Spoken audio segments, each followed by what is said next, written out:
and I will continue to keep sacrificing so much. I can't go back. I can't do anything else. I don't want to do anything else. I've been put in a blessed position to be able to test myself if I'm actually what I say I am.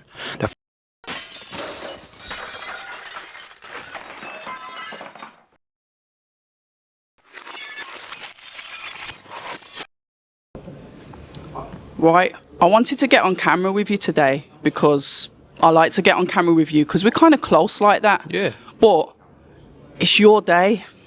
It's your week. It's kind of personal this week, so I'm going to step off camera and just let you hold centre stage. Okay. It's all about Ezra Taylor.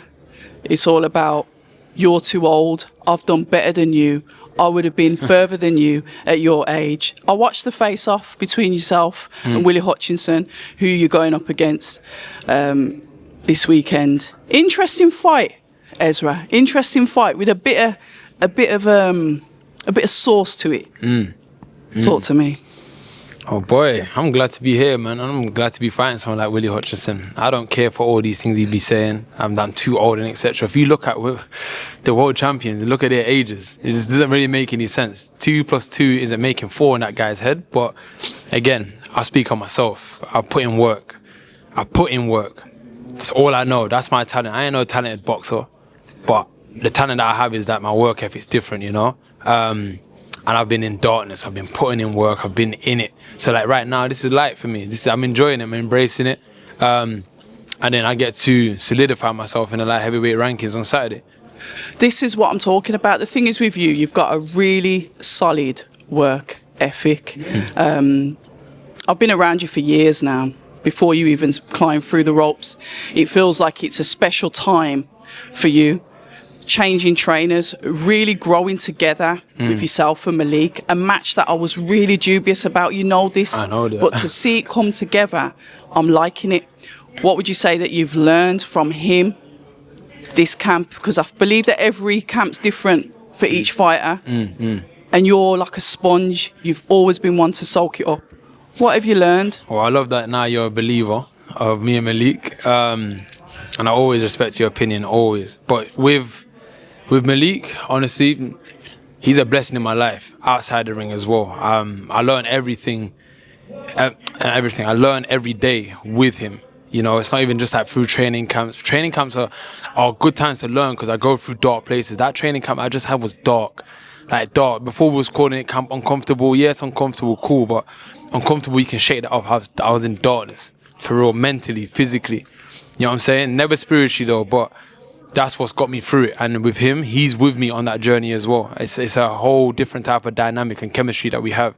And it's beautiful, and I thank God that we have it. So you see, when it comes to like times like this, I'm cool, man. Like I'm cool, calm and collected because we put in work.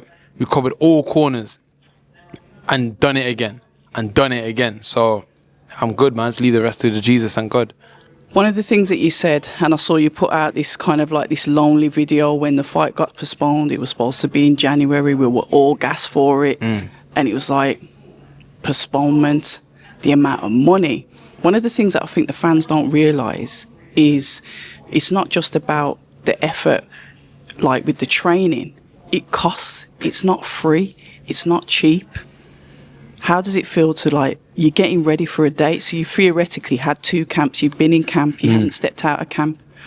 How does it feel to like put all of that into it, then for a moment it seems like it's crushed because it's postponed? Man, I can't lie to you, I didn't even have any feeling, man. I felt numb.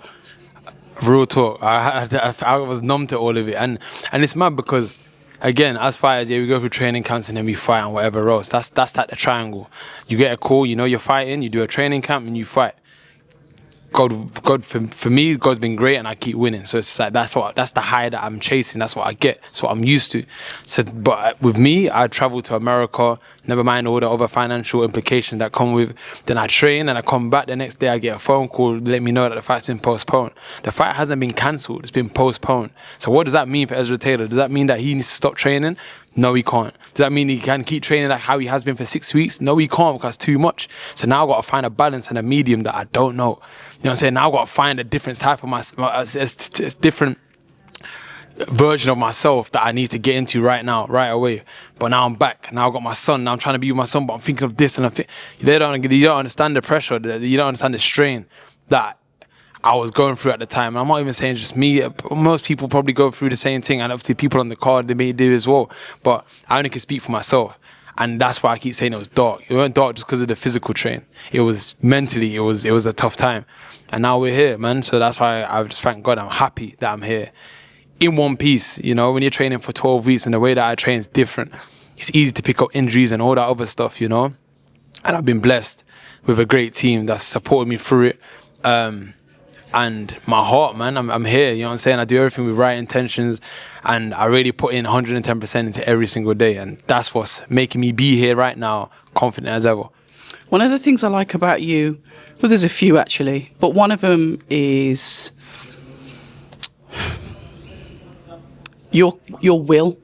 A lot of fighters have a lot of stuff, but you've got will. And will is something, I'll give you an analogy so you can understand what I'm saying. When Usyk went back into his corner and he was tired and he was potentially hurt, and he kissed his crucifix and he went back out and he put on the performance of his life. That's not camp. That's not trials and tribulations. That's will. And that's something that I see that you've got as a quality as a person, not just a fighter. So talk to me about that, pulling you through on Saturday night. Yeah, I appreciate that. Will, you see what it is? Boxing has formed and forged me into the man I am today, and that's where the will comes from. You know, I didn't realize that I had the will from young, but you see, when you're in certain situations, that's when your will comes out. And again, this camp has been one of those ones where the will had to prevail. I had to come out. You know what I'm saying? The will to push on, the will to keep yourself accountable and be disciplined to what you set out to do. You know what I'm saying? And what I've started to realize that, hold on, I'm living in my prayer. Who am I to walk around with my lip dragging on the floor because the fight's been postponed? Like, I wish and pray to be here. Facts. You know what I'm saying? So why am I going to be upset now because something hasn't gone my way? You know, things don't go my way. It's been like that. You know that, Red. Things don't go my way. But again, it's the will and the character of the man that's going to make sure that regardless of what way you're going to go or which way you have to go forward. And that's what I do. That's the only way I have. My theme word is figuring it out. All right, this don't happen this way. All right, cool, I'm going to figure it out. That's what it is. Me figuring it out is getting back to what I need to get back to, being disciplined. That's the main thing. One thing you are good at doing is figuring it out, and we could say that sometimes people have a dislike and they think, oh, he's arrogant. Who does he think he is? I don't know him. Talk to us about you having to talk yourself into rooms, because what happens to you when people forget about you? What happens when you don't talk? You might be skilled, you might have a talent, but you're pushed to one side. How did you keep on staying relevant to obviously land yourself in a fight like this? Because let's face it, Willie Hutchinson is a name that we know. I'll be honest, me staying relevant, it's just being authentic, man. Do you know, if you're just real, some people may not get you, they may perceive you in a weird way, you know that, Red, you know what I'm saying? But after a while, they're going to get with it. If you're the proof in the pudding, they're going to get with it after a while. And I never set out on this journey for validation. I don't need anyone to validate me, you know what I'm saying? First of all, God validates me, and then I validate myself. So that on its own is enough for me to walk into any room and just be myself. If you don't take to me, all right, cool, that's fine. If you doubt me, all right, cool. I'm going to change that later on down the line. At some point, you're going to give me an opportunity to do so, you know? And I feel like that's why I'm where I am now, you know? That's why I'm able to fight, you know, a caliber of Willie Hutchinson. So that on its own is a blessing, not in disguise. It's just a blessing in general, you know? And yeah, man, I'm going to keep being me, you know? That's the one thing that I stay true to in this crazy roller coaster of getting to the top. I see people who ain't authentic, and I see people who ain't got a pure heart, and I'd rather do that. You know, I'd rather lead it in that light than any other for, I don't know, materialistic things or money or opportunities or whatever. I'll be myself, and I just believe in God's timing, man, and we're here. A fighter that's always been loud about you believe where your status is in the light heavyweights. You're a fighter that doesn't doubt your ability. doesn't doubt your confidence, doesn't doubt what you can achieve. You've always had that attitude. I can go back 5, 6 interviews with you where you said, I'll clean them all out. I don't really rate them like that. We've spoken, you've said names. How does that self-belief, it's growing like a fungus in you. It's almost like it's just taking you over, and you keep consistent with it. A lot of people talk about being confident. A lot of people say, I'm going to do this and that. And then when it comes down to it, sometimes they fold. Sometimes it's a bad night at the office. What keeps you going? My will, man. My will to be the best in the world. And then on top of that too, I've sacrificed so much. Like, I can't go back. You know what I'm saying? Like, I've sacrificed so much, and I will continue to keep sacrificing so much. I can't go back. I can't do anything else. I don't want to do anything else. So with me, I've been put in a blessed position to be able to test myself if I'm actually what I say I am, you know, and I've done it. I've proven, I guess, 13 times now. And on Saturday will be the 14th time, and going forward it'll keep going on and on and on and on, because I've really put in mad work, you know. Figuring it out and becoming a professional is living a disciplined lifestyle. Like, I really live the lifestyle. Some people say it, some people would love to do it, and I don't know about other people, but all I know is that I do so, you know, and I'm figuring out how to do it even more, you know, how to be on point, how to get better, I'm a student in life, full stop. Yeah, I'm 31 and I could call myself a grown man or whatever else, but I'm a student, I'm learning, man. I can learn off anyone and everyone.